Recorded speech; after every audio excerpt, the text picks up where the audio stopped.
here we are in South Africa, just outside Stellenbosch, and we are at the winery, the Trafford. And we're here to meet with the winemaker, David from Trafford, and hear about their way of creating their very special wine. So David, if you were to explain for somebody that never tried the Trafford wines about your style, what would you say? So our wines have a lot of character, a lot of intensity, great complexity. We have most of our red wine vineyards are on a high slope, very fairly poor soils, but with good water holding potential. So we get a lot of intensity in the grapes. All our wines age really well. Most of them do need a bit of time. So I would say in terms of style, we are kind of between the New World and Old World. I worked in Bordeaux back in 1989, so that kind of structured. So David, if you were to choose only 3 words that will characterize your wines. Oh, crumbs, that's quite tricky to put it into 3 words. I would say artisanal is what we do, character, and complexity.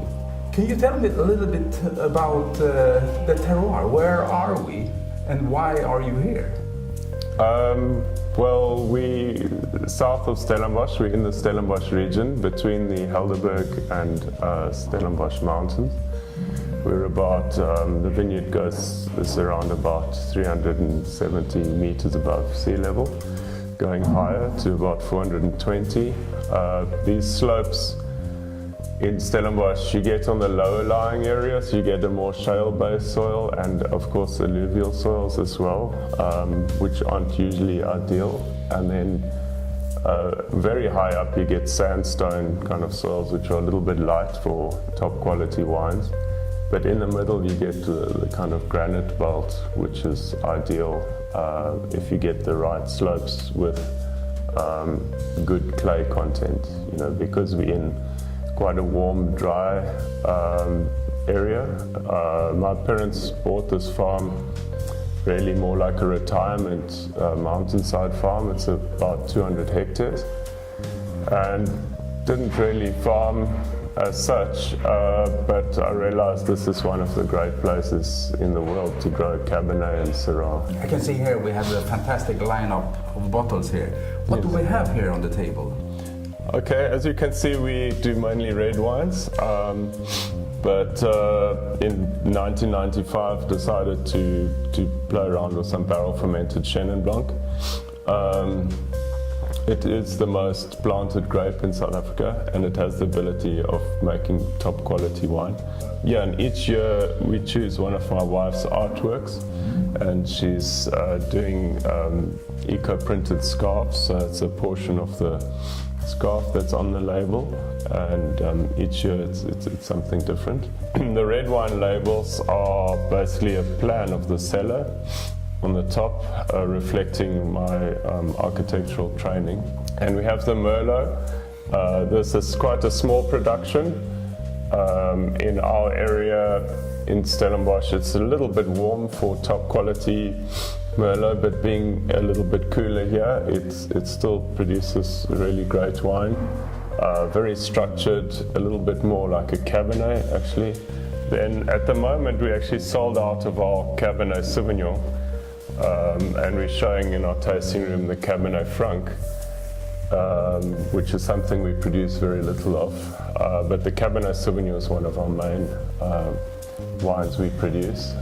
We have our own vineyard, as well as we get fruit from our neighbor, which is very similar soil, very similar aspect, and that's one of our most important wines. And we generally release the wine at about 4 years old.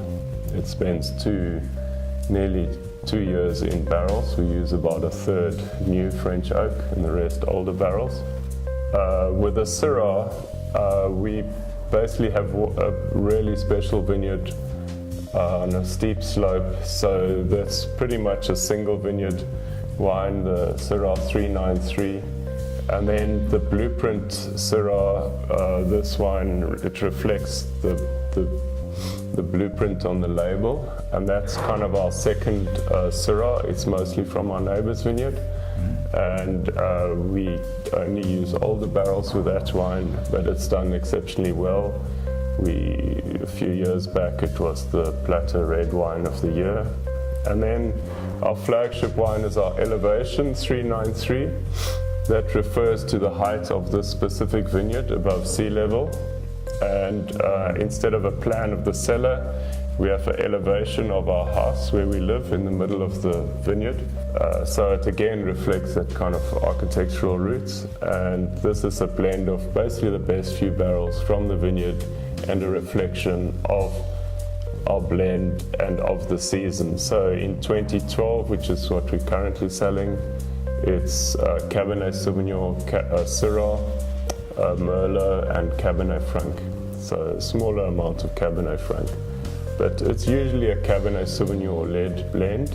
If you were to explain it a little bit more in detail, how does it act in the glass? Well, let's try. This is really the selection of our best barrels from the harvest. It's usually about 12 barrels in total, and we use 100% new French oak for this wine.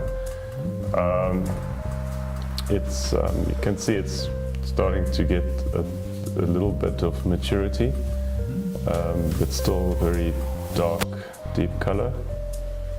It has lovely spice, intense. In this vintage, a little more red fruit than black fruit, but usually most vintages have a bit more predominance of the kind of black currant fruit. This vintage as well, we had a little more Syrah, so again a bit more spice. And 2012 was a vintage that drinks well as a young wine, but it still has really good aging potential. So I personally feel it's starting to drink quite well, maybe not at its optimum yet.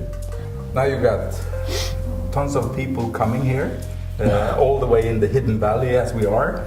Yeah. And you got loads of awards here on your walls. And so where will you go from now? Well, we continue doing the same as what we've done for a long time, and hopefully get more awards, more people coming to taste. But I think what we would like to do is offer a little bit more from the tasting room itself from here.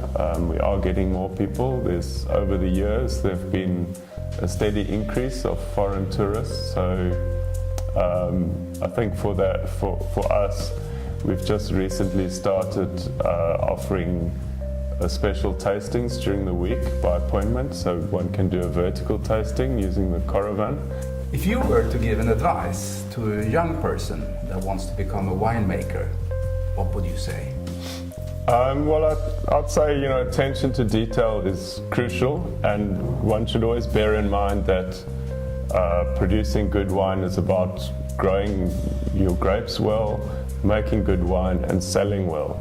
And then there's the administration component, which covers all those three. And I think it doesn't help to make great wine and you can't sell it and so on. So you've really got to give attention to those four aspects of a wine business.